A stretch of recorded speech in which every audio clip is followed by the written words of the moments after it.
Now it's recording. Oh, lovely. Thank you. Okay. Okay.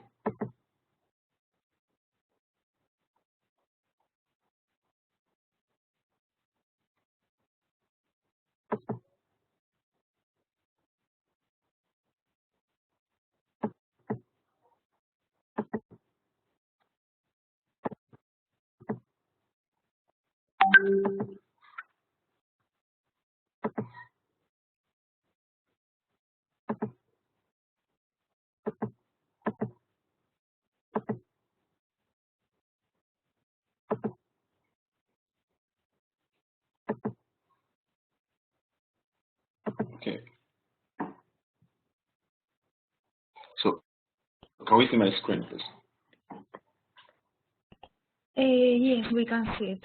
So guys, you can mute now, and we can start with the class.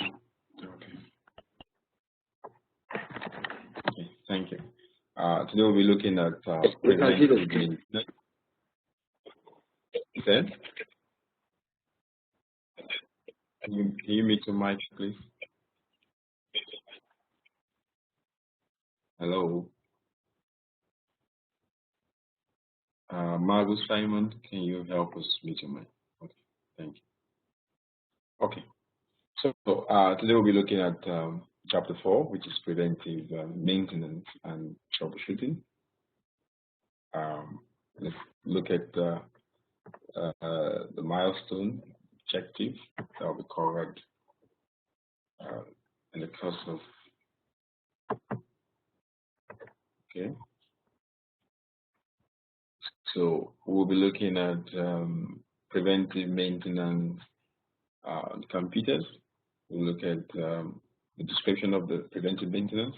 We'll also talk about troubleshooting process, troubleshoot problems with PC and peripheral devices. We'll also describe each step of the troubleshooting process, identify common problems and solutions for PCs, troubleshoot computer components and peripherals using the 6-step troubleshooting process. Chapter 4 is very, very important when it comes to computers, because it's one thing to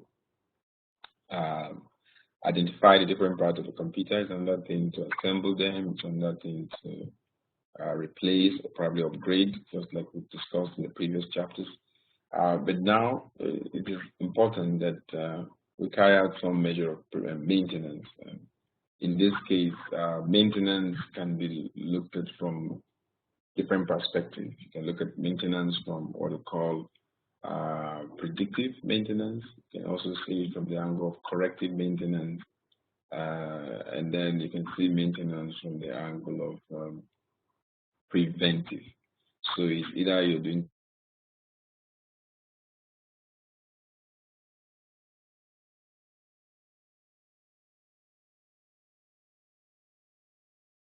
predictive. It's in chapter 4 here.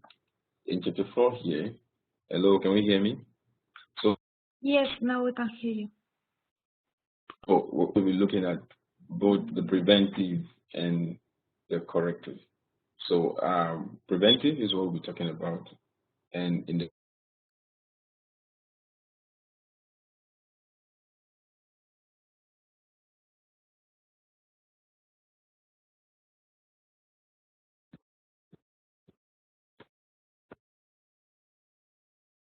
computer location. Hello, can we hear me? Yeah, we lost sound for a few moments, but now we can hear it again. Oh, okay. Okay.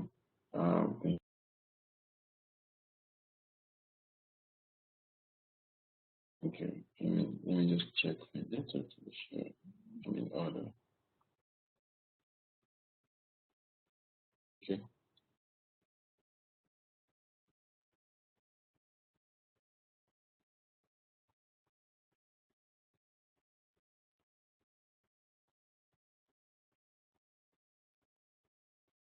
Hello, can you hear me now?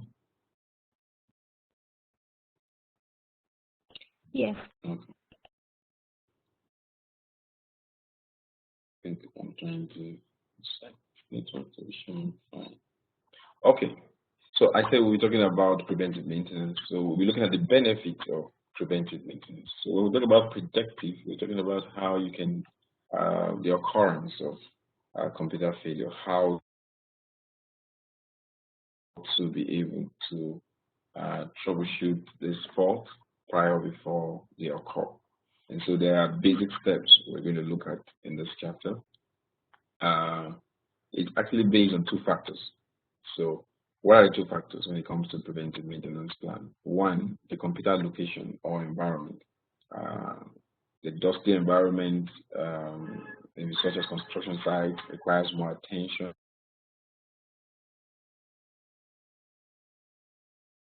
than one thing that is actually very critical in a computer environment is dust. Dust is a big problem. It's a big problem. So it is best you control dust around the system, in the sense that about 50% of the challenges we have with the system all the time is dust. Down here in Africa, we have the environment is actually very, very dusty sometimes, in drying season. So dust is a big issue which has to be looked into. Then computer use.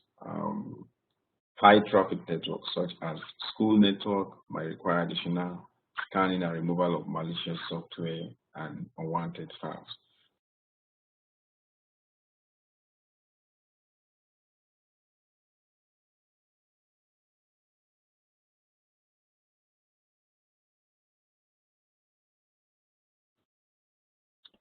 We lost you again.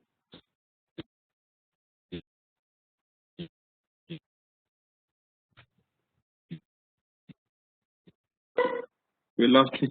We lost him again. Yeah. Hello, can you hear me? Hear you. Well, I think I'm having a very network challenge. Okay, so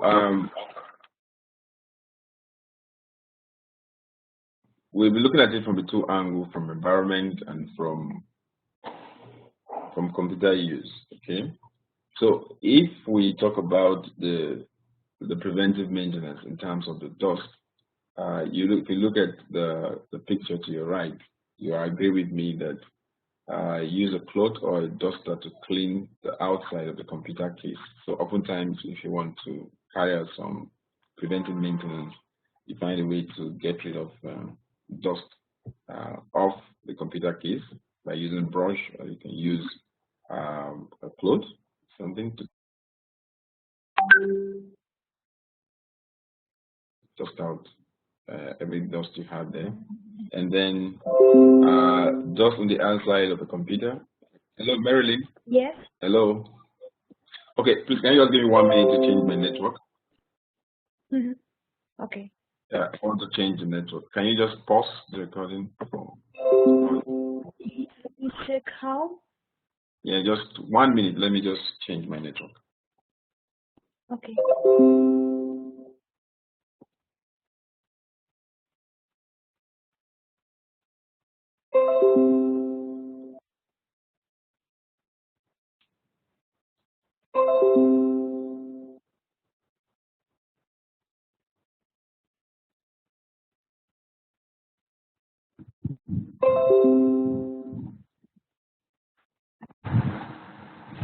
Hello,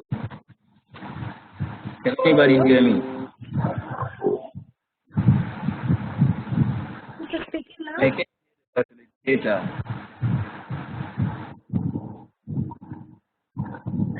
Simon Jacobo, can you share? I said I can hear the facilitator. Can you hear me? Yeah, he's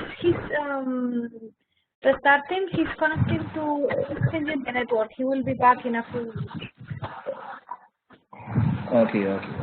Because he's having problems with the sound, the network. Yes, please. So he's trying another one for us. Okay, thank you very much. You're welcome.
Clement, it seems that you are the teacher now.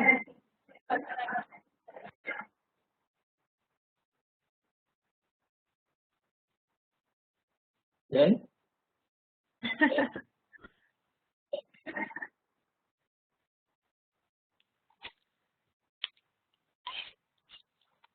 Now you have to continue with the class.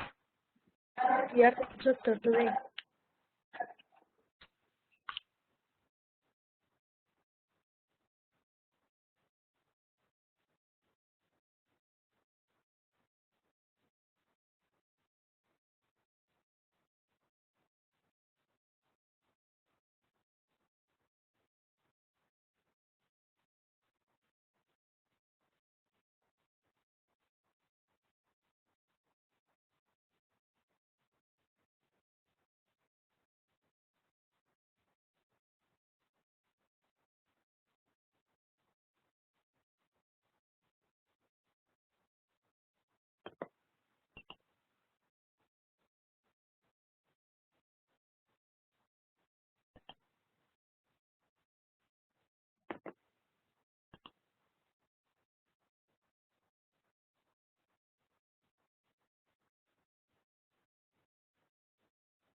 Let's wait a few minutes for the instructor to come back and see if it works this time.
Hello?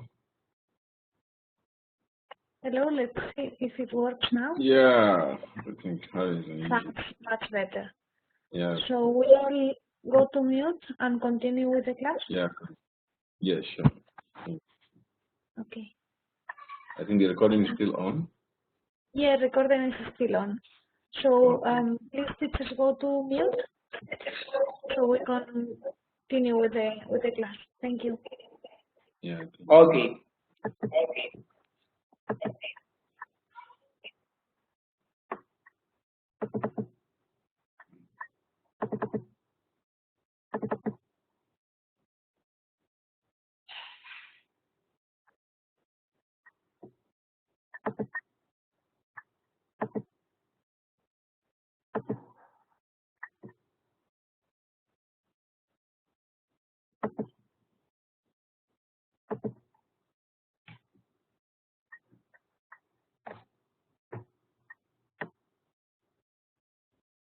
So you can see my screen?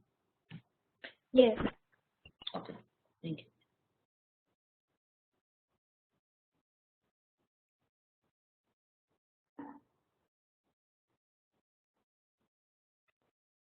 Okay, so we're talking about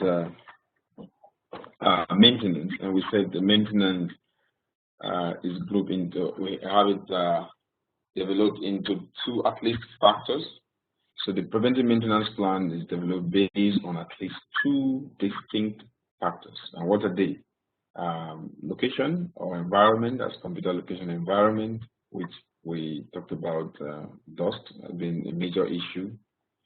And then computer use, high traffic networks, such as a school network might require additional scanning and removal of malicious software. So here you're looking at unwanted files and virus, as the case may be. So either you're faced with a physical challenge, which dust might be a major challenge, or you're looking at virus, malicious software. And so how will this be prevented? We have to look at the various ways that prevention can be carried out. One of it here is to, use dusters or blowers to blow up dust from the system. So dust on the outside of the computer can travel through cooling fans to the inside. So these are like what dust can do. Dust can actually penetrate through the smallest vent you can imagine. Accumulated dust prevents the flow of air and reduces the cooling of components. So you can see the dust also reduces the cooling of components, which of course the implication is you end up having the system being overheated.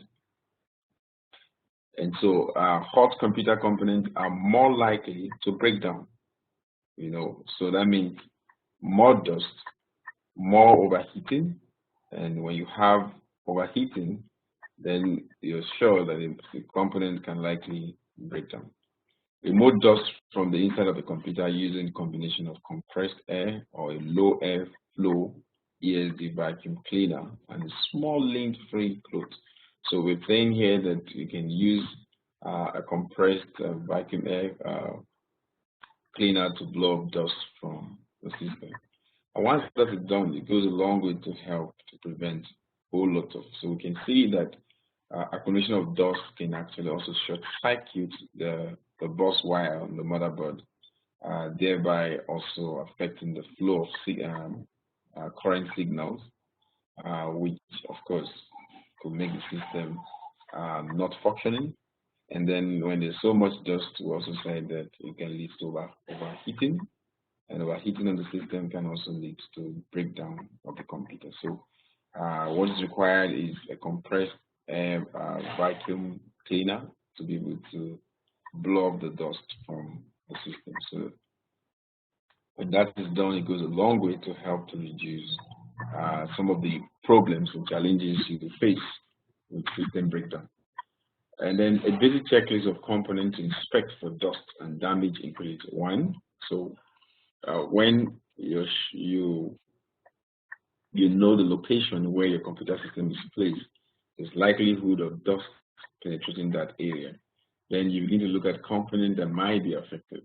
One of them is the CPU heatsink and fan. This can actually accumulate a lot of dust. The RAM modules, that's the RAM slots, also can accumulate dust. Therefore, once you insert the RAM in the RAM modules, you could also have some issues. So we're looking at the sensitivity of dust to this component, and storage devices like your hard drive, your CD-ROM drive, or your DVD drive. When there's accumulation of dust, it also affect the device. Adapter cards also, because they are also being inserted on the expansion slot. So once there's accumulation of dust in such slots, it also affects this card. And then cables as well, power devices, keyboard, and mouse. So dust can affect all these devices, components as mentioned here. So they need the best way out of this is to ensure that dust is blown out of all these components so that at every point in time you can have a healthy system. So preventive maintenance environment still, an optimal operating environment for a computer is clean, free of potential contaminant, and with the temperature and humidity range specified by the manufacturer, so that you can adhere to the manufacturer specification. And so you, as much as possible, free the system for all of these environmental challenges. So we can see that temperature also is stated, humidity range also is specified. So we need to look at the manual and be so sure so that we can maintain those metrics to avoid complete breakdown of our systems. Preventive maintenance when it comes to software, because we said it could be for location as physical environment, and then here software. Verify and install software is current.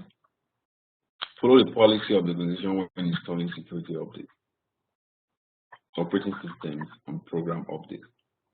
These are actually very crucial and important because oftentimes you need to do some updates, antivirus updates, program updates, just to keep the system, operating system updates, keep the system fresh and good to go.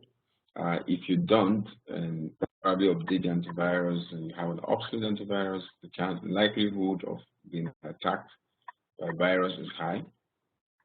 So create a software maintenance schedule to review and install the appropriate security software and driver updates. So as much as possible, make sure you look at for updates that are actually important when it comes to security. You look at driver updates. These are also very, very important. So update the virus definition files and scan for virus and spyware. Make sure they are removed with up-to-date antivirus. Remove unwanted or unused programs. Sometimes we have some programs in our systems that are not being used and not even necessary. There's need for us to uninstall them completely or remove them, and so that we can free the system from unnecessary information that could overweigh the processor.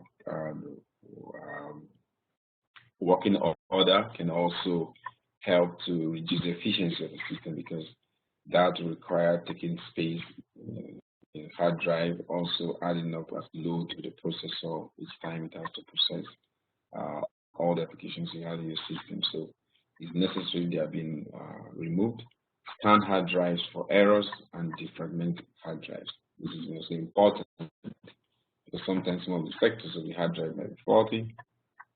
So there's a need to do some scan so you can remove some of these errors and then defragment the drive. There's actually some software procedures to take. So troubleshooting. So now we've seen how to prevent. Another thing here is that when there's a problem, what do? You do what we call corrective maintenance. So in this perspective, corrective maintenance can also be tagged as troubleshooting because that is where you fix the problem. And how do you do that? Troubleshooting requires an organized and logical approach to problems with computers and other components. So troubleshooting is a skill refined over time. It's a skill that you just have to build over time. So It means that as technicians, as computer engineers, you need to fix as many systems as possible because there are so many challenges. And as you do that, you end up enhancing your skill of troubleshooting. Before you begin troubleshooting problems, always follow the necessary precautions to protect data on the computer. So how do you do that? First, identify the problem. So we have 6 steps. These 6 steps are very important in carrying out corrective maintenance, which we said is troubleshooting. And one is identify what the problem of the system is, establish a theory of probable cause. You establish a theory that could have led to that problem. And this theory, for you to establish it, you have to look at the behavior, functionality of the components. You look at how they are designed, organized, and all of that, their role in the entire design of the system. So these are some of the things you just have to know and establish a theory that could explain further the problem. And then 3, test that theory to determine the cause.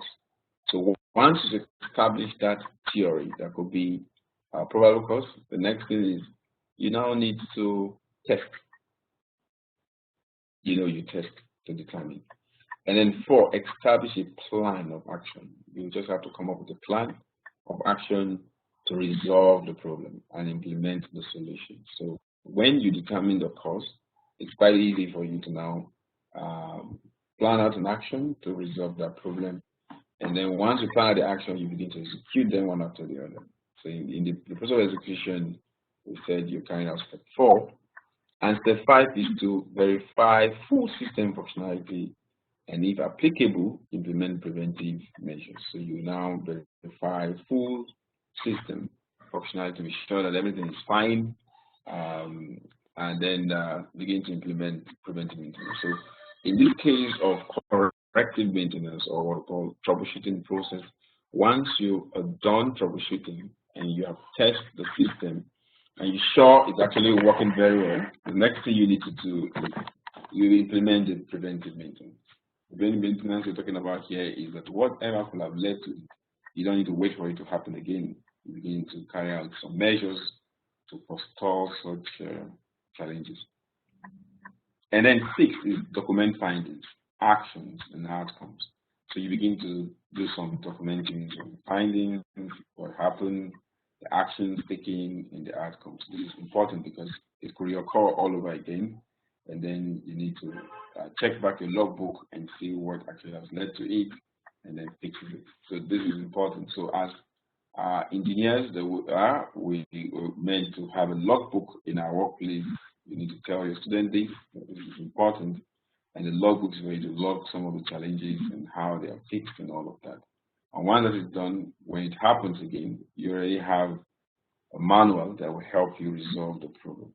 Okay, so step number 1 is customer information. So remember, we said something in step 1, identify the problem. So how do you identify the problem? You identify the problem by talking to the customer. That is where you gather information from the customer. Company name, contact name, the address, the phone number, then the computer configuration. So you look at the manufacturer and the model. You look at the operating system, network environment, and connection type. Remember, network environment to see if it's a place where it's dusty and all of that. And then problem description, open-ended questions. You ask open-ended questions that will help you lead to solving the problem.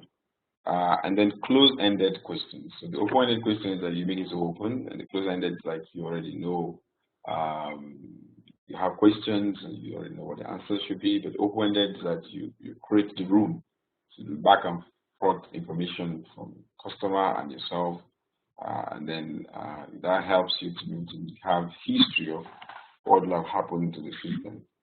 And then because of identifying the problem, you need to look at error messages and probably beep kind of pop up on the system, bit sequences of the system. You look at the lead, that is light emitting diodes.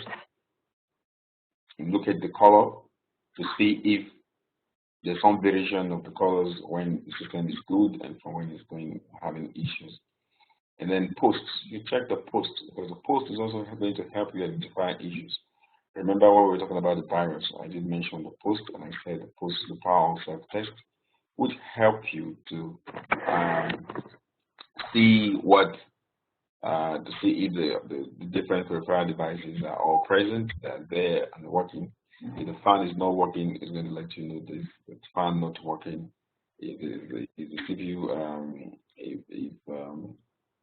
if the keyboard is not present, the post ought to report that keyboard not connected or something like that. So that also will help in the area of identifying problems with the network.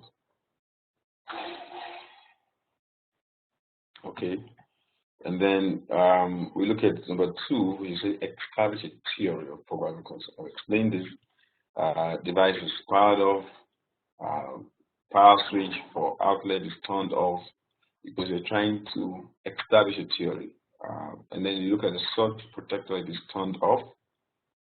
Loose external cable connections, probably loose ones. Non-bootable disk is designated or designated boot drive. Incorrect boot order in BIOS setup. Now these are theory, because if the boot order, for instance, taken from bottom up, if the BIOS setup is saying the boot order is first, it has to boot from the network, for instance, and here you are on a network that is not working. The device is going to be searching for the OS to load from the network, and that actually could lead to a problem. So these are theories. Okay, that established some probable cause. So it's important that we have that idea. So device is powered off. So a device, a system cannot be working because the switch is turned off, or probably the power switch for the outlet is bad or something, and the fuse is burnt. Surge protector is turned off. These are just common kind of issues that happen here and there. And once that is done, checked out, you discover that you've established a theory. The theory is that once there's no power, the fuse is bad, there's not going to be power going through the cable to the system. And that's a theory that the faulty fuse will definitely work. So if you test the theory, what do you test? You check if it's a bad fuse, you change the fuse. So common steps to determine the cause. Ensure the device is powered on by using the like I said, maybe it's a faulty fuse or a faulty cable. Get a new cable and to test. So ensure the power switch for an outlet is turned on. Ensure the surge protector is turned on. Ensure external cable connections are secure. Ensure. So you could see that in the previous step, all these were probably off. All these were probably not secure. All these were probably not designated as boot order, as bootable device. And then here we can see that it's just a reverse side, because you have established a theory, now you're testing the theory. So you're testing the theory by ensuring that what was negative before, you're trying to make it positive.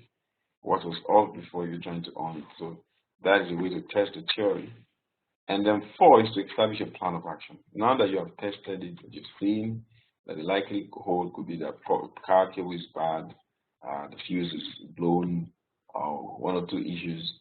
So the next thing is you plan an action to resolve the problem. And do that by what? Help desk repair logs. You look at other technicians. So if no solution is achieved in the previous step, further research needed to be implemented solution. So other technicians, by contacting them, manufacturers frequently ask questions on the website. You also look at the technical website. This is important. Oftentimes, I remember years back, while I was working in the company, I was more into system repairs and maintenance. And what we do then, oftentimes, is that we go online. We have some forums, sites that we visit, and you see people who have resolved such problems before. So you see the procedure they actually took to solve the problem. And oftentimes when you follow such procedures, you also solve the same problem. So you're just one Google away from the solution oftentimes. And then news group, very important. Computer manuals also help. Because for the computer manuals, they'll tell you check this, check the fuse, check the cable, and all of that. So those procedures are actually very important. Device manuals. online forums, internet search. So the online forums where you can also chat with other experts from other places and then be able to hear from them and solve your own problem. Okay. And the five is to verify full system functionality and if applicable, implement preventive measures. So now that we've tested, we've seen the problem, and we want to verify that the system is up and running. So we reboot the computer. We do what we call a power regression test sometimes, just to power it on and off and see, ensure multiple applications work properly. We verify the network and internet connections to be sure that it can connect and work effectively. We print a document from one application to see, ensure all attached devices work properly, and ensure no error messages are received. And so this is one of the ways to actually verify full system functionality. Okay, and then document findings. So you need to document these findings now that you've known them, and then actions and outcomes. Very important. So you discuss the solution implemented with the customer, have the customer verify the problem has been resolved. You provide the customers with all paperwork. This is one of the ways to actually show your level of professionalism. You document the steps taken to solve the problem in the work order and in the technician journals. You document any component used in the repair. Document the amount of time spent to resolve the problem. These are actually very, very important information and all to be in the record. That's what speaks for us. Okay, so basic common problems and solutions. So we're going further to look at some of the common problems associated to personal computer. Computer problems can be attributed to hardware. Recall we've talked about that. In a dust environment could also cause some hardware failures. Software, networks, or some combination of the three. There are some common hardware problems. There are some problems that are both software, hardware, network all related, which you have to resolve. Storage device problems are often related to loose or incorrect cable connections, incorrect drive, media format, incorrect jumpers and BIOS settings. Can also lead to storage device. So if the cable is probably disconnected for one or two reasons, not properly connected, it will be difficult for it to actually store information. Motherboard and internal components. These problems are often caused by incorrect or loose cables. So you can see motherboard and some component within. Sometimes because of maybe shifting of the system from one point to the other, can actually lead to loose cables. And so what we're saying that it can also lead to failed component, sometimes incorrect drivers, and then corrupt updates. Then power supply. So power problems are often caused by faulty power supply, loose connections, and inadequate wattage. So power problems are usually attributed to power supply issues. I remember some time ago we had issues where the power voltage was so low, you could see the system coming on and off like that because the power, you already have a threshold that the power system must operate. So there's also a need for a UPS to actually to prevent such issue. In some cases, you also need stabilizers in some cases to stabilize the voltage and all of that. And CPU and memory. So processor and memory problems are often caused by faulty installations, incorrect BIOS settings, inadequate cooling and ventilation, and compatible issues. So you could have issues associated with CPU and memory. And so we need to look at fault installations, look at BIOS settings to be sure the settings are in order. Also look at it to be sure that the ventilation is out, it's obvious, you have a good ventilation. And then inadequate cooling and compatibility issues when it comes to CPU. All that have to be looked into. These are PC related problems. And display problems are often caused by incorrect settings. So loose connections and incorrect or corrupt drivers. So sometimes when you have corrupt, when the graphic driver is corrupt for one or two reasons, it will affect the display. So that has to be looked into. And then select each problem. So we're looking at common problems and solutions for storage. We're talking about storage. So what are the common solutions? The computer does not recognize a storage device. The computer does not recognize optical disk. What do you do? If, for instance, the power cable is loose, because you're saying here the computer does not recognize the storage device, or the power cable is loose, you secure the power cable. If the data cable is loose, you secure the data cable. Jumpers are set incorrectly, you set them right. So it's one thing to note that, the computer does not recognize an optical disk. What do? You could clean, check out the dust, take off the dust from the system. The computer will not eject the computer optical disk. You could remove it and probably check what the problem is by having a functional one to check if actually is on the disk drive or itself. If it's bad, you do a replacement. The computer will not eject, the computer does not recognize a removable external drive. So you need to check if it does not recognize. Then you know that there's an issue. What do you do if it does not recognize? You, in some cases, go to the BIOS settings to ensure that the USB ports are not blocked, because sometimes they are disabled and might not be able to recognize them.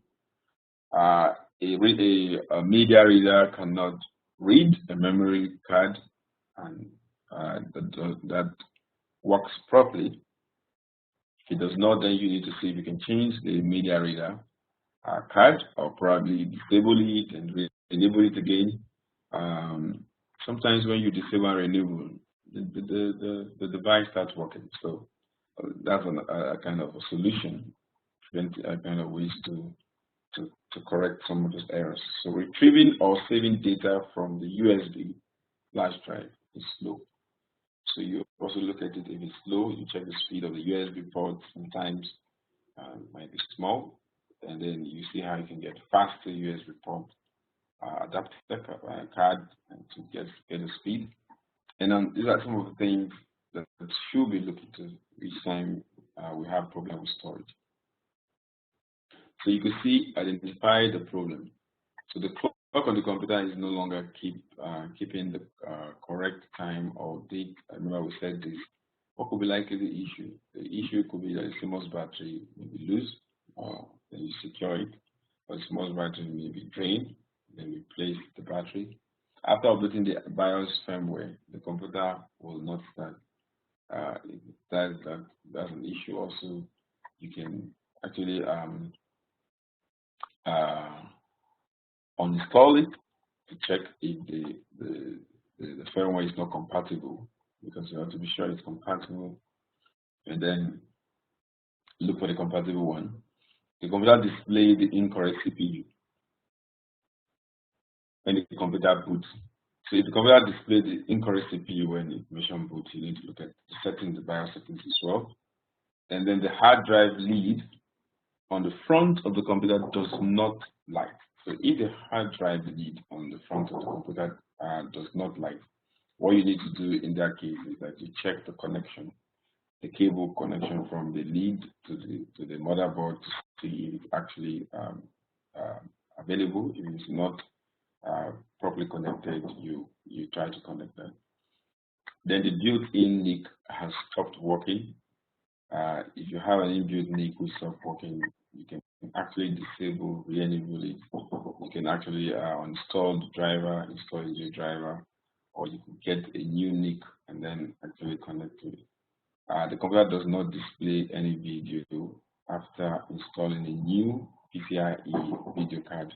If the computer does not display any video after installing a new video card, all you need to do is that you can probably remove it, uninstall it, and then install it again and see if it's still the same issue. You could get another one and check to see if probably the one you have, the new one you have, is faulty. And these are the procedures to take to check. The new sound card does not work. The new sound card does not work. can disable the driver and re-enable it again, or you get another to check to see what the problem is. And all this, as clearly, these are problems that have been identified, and these problems actually recur, time to time. There are systems, and then here identify the problem. The computer will not turn on. The computer is plugged into the AC outlet. So plug the computer into the known good AC outlet. So these are possible solutions. So here we have a problem. Here we have a problem for some kind of solution. So the AC outlet is faulty. What do? You plug the computer into a good AC outlet. The power card is faulty. Use a good power cord. The power supply switch is not turned on, then turn it on. So it identify a problem and provide the solution. Provide the solution to it. And so here's another one again. The computer will not boot or it locks up. So this probably if the notebook or locks up, the CPU is overheated, then you install the CPU, replace the CPU fan. The CPU fan is failing, replace the CPU fan. So we're seeing problem and we're seeing possible solution. The CPU fan is making an unusual noise. What do? You check it out, see if the fan is faulty, you replace the fan, or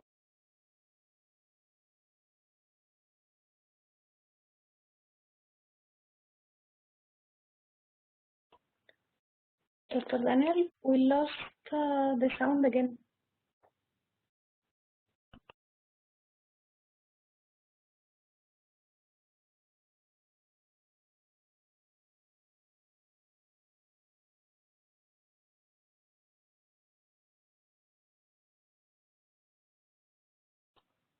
Hello?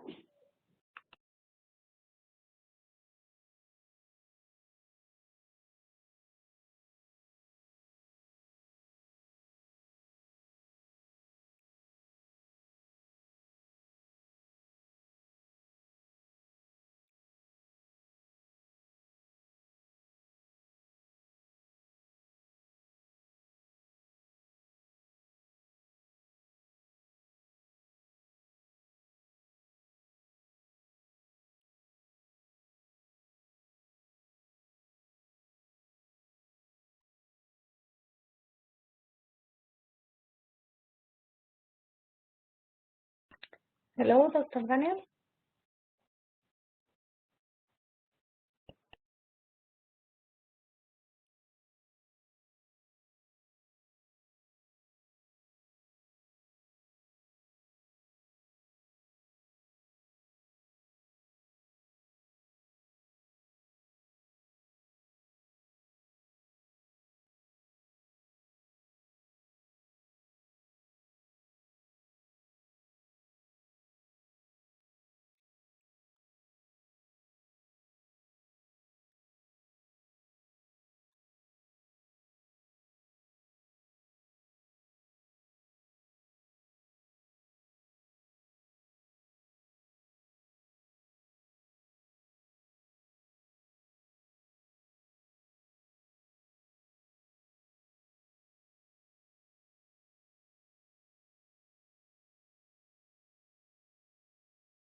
Let's wait a few minutes, guys. It seems we have problems again with the network.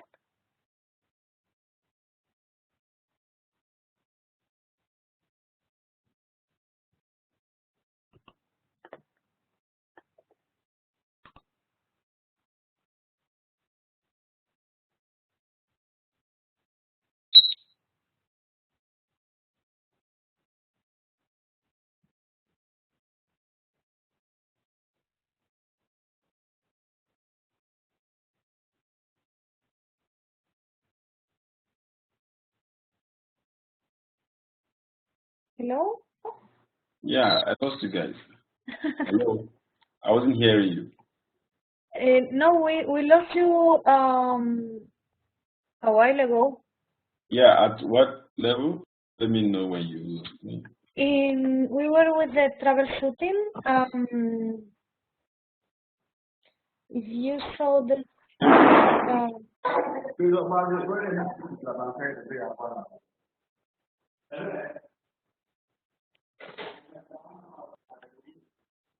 Can you see the slide?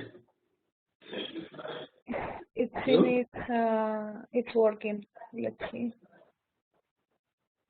So, where did you? Here. Yeah, we in this one. Yeah, we were here. Yeah. That's exactly where we were. Yeah, here. yeah. I think it was the second one. The CPU fan is making noise. Where you stopped? No, in the previous one. In this one. Okay, in this one. Okay. Exactly. Yeah, this Okay, one. the CPU fan is making an unusual noise. Okay. Yes. Okay. So we said if the CPU fan is making an unusual noise, you either remove and replace it with a functional one, or you can grease it in case some kind of issue with friction. So once it's greased, it works fine. But most times it's better you actually change the fan. And then the computer reboots without warning, locks up or display error messages. If this happens without some kind of instructions, and then just display error and then go off, sometimes it could be overheating. You need to check if the CPU is working very well. You need to show that the temperature around is being regulated and not actually overheated. So if that is done, then you will start the system and check what the problem could be further. So these are actually some challenges that can come with rebooting without any warning. And after upgrading from single core CPU to dual core, the computer runs more slowly. So the issue of compatibility comes in. Is it compatible? And if it's not compatible, you need to downgrade it back to the original setting. And then the CPU will not install onto the motherboard. That is not compatible. It's not going to install. That means the orient of the CPU, because we're talking about the orientation of the CPU, you need to be sure that the pins actually correspond with the socket and the motherboard. And so if we're saying here that if the CPU will not install into the motherboard, then that means there's some issues. And the computer does not recognize the RAM that was added. So if the computer does not recognize the RAM that was added, it means it's still not compatible. You need to change it, or probably it's a bad one. And after upgrading Windows, the computer runs very slowly. It shows that probably the new upgrade you're doing, the system cannot actually accommodate that maybe due to RAM size or due to the specification of that same system. So what we're saying is that to be sure before you do upgrade, you have to check to see if it can actually handle such upgrade. So before upgrade, you have to do a system check to be sure. Okay. So also common problems and solutions for display in terms of system display on our monitor. Display has power, but no image on the screen. So if there's a display and has power but no image on the screen, then the images on the display have distorted geometry. So you need to begin to check the drive. So like here, the video cable, and be sure that it's connected. The computer is not sending a video signal. Then you use the FN key along with the multi-purpose key to toggle to the external display to check if there's some issues by going back or front on the external display to see if it's actually not properly set. And then the image on the display looks dim. If it does that, then you get to check if the drivers not working well, corrupt, and then check the cable is not properly connected, and then pixel on the screen are dead or not generating colors. So at that point in time, you begin to see if the screen is fading. Images on the display screen, sorry, the monitor has oversized images and icons. When you have this issue of oversized images and icons, probably the driver for the graphics is not installed or not properly installed or is corrupt, or to be reinstalled. The image on the screen appears flash, lines, patterns, different color and size artifacts. So in a multi-monitor setup, the display are not aligned or incorrectly oriented. So if you have issues like this, you need to look if the screen is getting spot in the screen. If that seems to appear after several troubleshooting, you try the different screen and see where we replace the screen. Color patterns on the screen are incorrect. The projector overheats and shut down. So if the projector overheats and shut down, it shows that probably the fan is not working, or one of the issues the display is in VGA mode. So you can see here that still the display in the VGA mode. So if this is actually failing because it's getting corrupted, then there's a need for it to be changed. Okay. So personal reference tools. How do you make reference? So personal reference tools include troubleshooting guides, manufacturer manuals, quick reference guides, and repair journals. In addition to an invoice, a technician keeps a journal of upgrades and repairs. And by taking notes, make notes as you go through troubleshooting and repair process. I refer to these notes to avoid repeating steps. Journal, technical journal. So include illustration of the problem, possible solutions that have been tried to correct the problem, and steps that were taken to solve such problem. Should be stated, even the configuration changes and all of that, replacement that were made, all that should be noted. History of repairs. Making a detailed list of problems, repairs, including the date of the replacement, part, customer's information, and the history allows the technician to determine what work has been performed on a specific computer in the past. There's some kind of work that will have been carried out on the computer in the past that will actually affect the computer in the future if it is not done properly. So you need to find that actually gives you some kind of guide. Okay.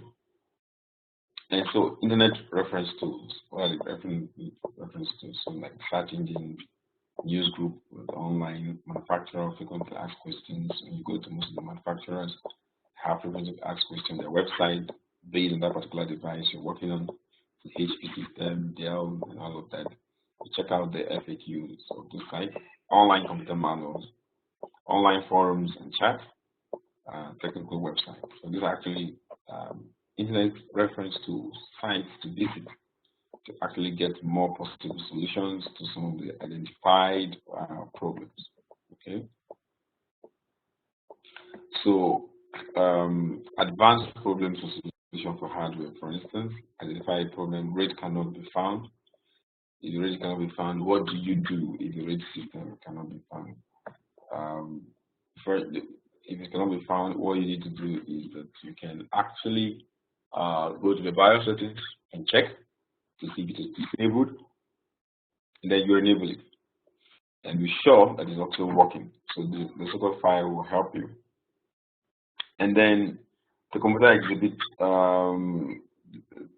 the computer, sorry, okay, we said the rate cannot be found, and if the rate stops working, you need to check if the rate is still if it stops working, you need to do a test to see if it's actually working or not, and if it's completely dead and not to be replaced.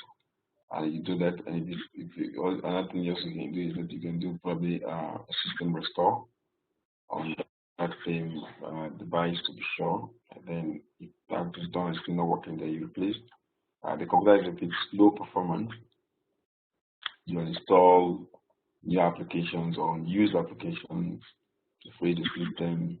The computer does not recognize a removable external drive. We said this. If it does not recognize, you check to see if the USB port or the HDMI port is disabled, you can re-enable them.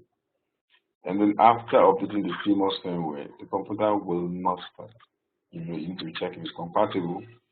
The computer reboots without warning, looks up or display error. We've said it all. When you have such issues, you think if it's overheated. You also look at messages as it's being displayed, and you can also use internet tools to search for source messages. After upgrading from a single core CPU to a multi-core CPU, the computer runs slowly. It shows that it's not compatible. So you need to go back to the original settings. So use a multimeter and a power supply tester, in the lab to learn how to use and handle the multimeter. So we need to get a multimeter. I also believe that all of us have a multimeter. If we don't, we need to get one and then try to use it to test for power supply. You can use tester. The multimeter is to take current reading in ampage, take voltage reading in volts, and then the tester is going to test if there's some power supply or not. It's going to glow to show you if it's working, and then the multimeter is good because you can also test the voltage reading. So in the place where you have on the voltage, you can tell what size voltage is. You have to on the equipment or not, and that's the usefulness of multimeter meter, which is very, very important. You can also use the test for continuity on your power cable. For instance, the power cable might have a cut, internal cut on the wire, and then when you use the multimeter, you can test for continuity to see exactly some kind of cut within the main cable. So we're expecting that all the structures you have a multimeter to be able to do all this tests, And then lab troubleshooting hardware problems. In this lab, you are diagnosing the cause for various hardware problems and solve them in the lab. Like looking at if you have a computer center in school, certainly you'll have one or two systems that are faulty, so you need to get them together and check to see different problems they have. To showcase some of them have hardware-related issues, and so what we're saying is that you can try to see if the cause of the problem by doing a check of system in the same BIOS settings. You can do a hard drive check, see if the memories are okay. If not, you can actually replace them. So these are some of the challenges we can have, and then these are possible solutions. But the truth of the matter is that you learn by experience. You learn by seeing the faults, fixing them. And I can assure you that in all the problems that you might encounter when doing repairs and maintenance, there are people who have actually experienced such problem before, and they've solved this problem, and they're also online. So the internet tools is critical, it's important, using even search engines to check out for possible solutions, follow the procedures, and solve your own problems. So we need to let our students use this tool adequately to help them perfect or increase their troubleshooting skills, because these are skills that can grow over time. And this is a very vital part of the course, because after this, the student is able to know how to identify problem, establish a theory of such problem, test that theory, and carry out check for functionality of the device. If a student is able to follow this procedure and then finally implement and then solve a problem, I mean, the student become perfect in it. That is skill, and that can be some form of IGR for that same organization. And this is what C School is all about, solving problems. And so we are saying that we need to make sure this chapter 4, we get our students involved and make sure they do a lot of repairs, maintenance, and use all the various tools for troubleshooting to solve their problem.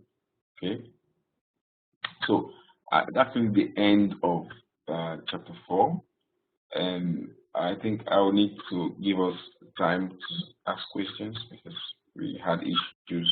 Some of our time was spent on network-related issues, so I need to give us time now. So this is the time for us to interact. This chapter is crucial, it's important. So there's need for us to also hear from your side. some of the problems, challenges you faced in the job, and probably you're able to fix. Because there are so many issues that come up when it comes to systems. And then you need to follow this procedure, these 6 steps to solve the problem. So at this junction, I want to ask to see if there are questions. So over to you, Marilyn. Hello. Yeah. Is there any kind of forum or anything of previous students of this IT Essentials course where they put their findings, like knowledge forum or something? Okay, if there is, sorry, I didn't hear you clearly. Yeah, I mean, if there is any forum where previous students of this IT Essentials course put their findings or their troubleshooting checklist or recommendations or anything. Okay, is there Cisco knowledge system or something? Yeah, there are so many sites.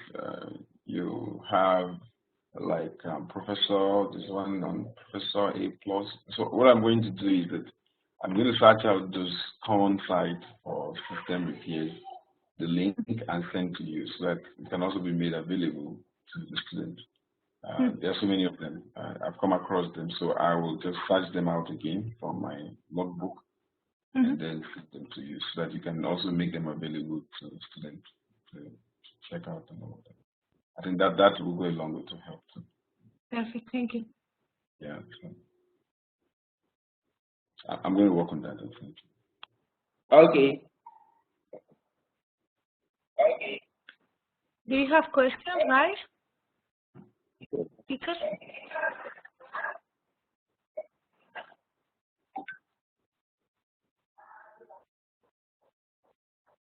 Teachers, if you have any question, now is the right moment to ask.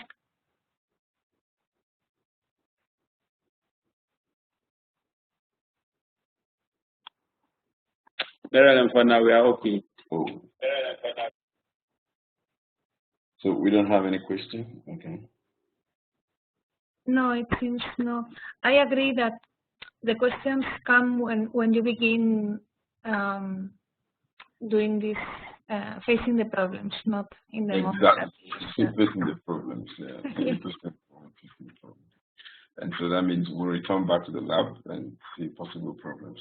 So I want to believe in where we work, we have systems that are faulty, and we can go back and revisit them to check out their problems. Yeah. Okay. Okay. So there are no questions. I think we need to keep doing the assessment and take it one step at a time. We need to read through the material and be sure that everything is fine. Yeah. So I'll make the recording available for us to go through. Perfect. I have a question, Dr. Don. After the chapter 4, there is another kind of checkpoint, no? Okay. Is this certification checkpoint chapter 1 to 4 is in Exactly activated for the guys? Because yes. for me it's not activated, but maybe for me I am going to activate it right away since we're done with the chapter 1 to 4. I will activate it and then you can write that. So I'm doing that right away. Okay. So the teachers can also complete that first checkpoint, right? Yeah, very important. Perfect. Yeah. Thank you. So I discovered you said you still have any issues with the system. Yes, I still cannot see it. But I can see you already writing this. For me, all of them says show a red box saying assessment not activated. Okay, for you. For me only. Wow. I think. But I have no problem. The important thing is that it's available for them. No, I need to follow up here on to see what it is. We just have to fix it to be sure. But do you log in as a student to check? Yes. Or do you log in as facilitator? Yes, you can see in the screenshot in the email I sent today. You can see that I'm as a student, and this message is the same for every exam. Okay, but so far you wrote chapter 1, it's fine. Fine. Chapter 2, fine. So which particular chapter are you having in this room? No, for all chapters. I only did the quiz, but not the exams. The quiz is activated. But I can see you did the chapter exam. Yeah, I did chapter 1, 2, and I'm finishing chapter 3. And okay. Quiz are available, but exams are not activated. Wait, I'm trying to get this straight. Your chapter 1 exam is written, chapter 2 is written. You can still write your chapter 2. No. Chapter 1 quiz is written, but exam no. No, exam, yes. I just checked it out. Let me share. I see that. I can see that from your grade. No, I think what did you see is the result, the general report. Or maybe you can see. I could see that chapter 1, okay. So 1, okay. I'm seeing chapter 1 quiz. Okay. I think you're correct. Do you want me to share the screen? Yes. Okay, please go ahead, please. Okay. I need you to give me. Okay. So let me share the screen. This one. Okay. If I go. Okay. Vale. I made quiz 1, 2, and I'm now in the middle of chapter 3. I can do them. But if I go to exam 1 or 2 or 3, or whatever, it always says this message. Okay? Okay, then go back. Yeah. Okay. And here you can see Okay. for all of the reports, I made quiz 1 and quiz 2. Okay.